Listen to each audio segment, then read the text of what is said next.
آپ دیکھ رہے ہیں روشن پاکستان نیوز۔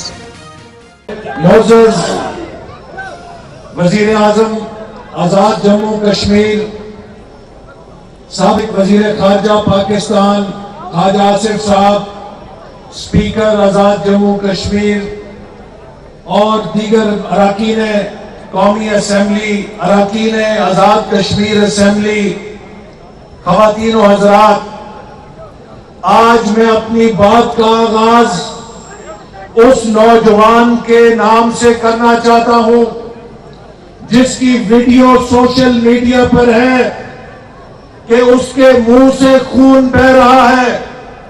بھارت کے سیکیورٹی فورسز اس کو تشدد کر کر کے لہو لہان کر کے کہتے ہیں کہ تم کہتے ہو پاکستان زندہ باد، وہ بہتے خون کے ساتھ پھر کہتا ہے پاکستان زندہ باد۔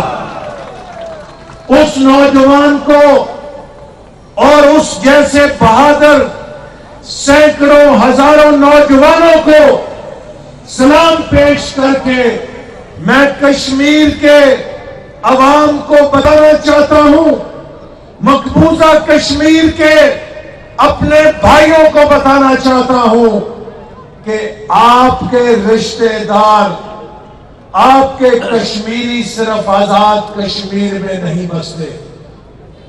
مملکت خدا داد پاکستان کے 22 کروڑ عوام، کراچی سے لے کر گوادر سے لے کر پشاور تک، لاہور تک، کوئٹہ تک، ہر پاکستانی کشمیری ہے۔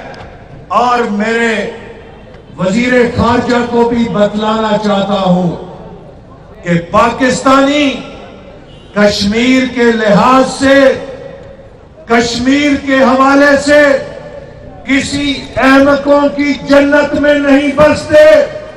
یہ کشمیر وہ جنت ہے جو ہر پاکستانی کے دل میں، دماغ میں بستی ہے، اور اس جنت کے لیے ہر پاکستانی ہر قربانی دینے کے لیے تیار ہے۔ میرے بھائیوں، آج بھارت نے جو پاکستان پہ وار کیا ہے، 72 سالوں میں اس کی مثال نہیں ملتی۔ 1971 میں ہمارا ایک بازو ہم سے جدا کیا گیا۔ آپ کا بازو کاٹا جائے بڑا نقصان ہوتا ہے، لیکن آپ زندہ رہ لیتے ہیں۔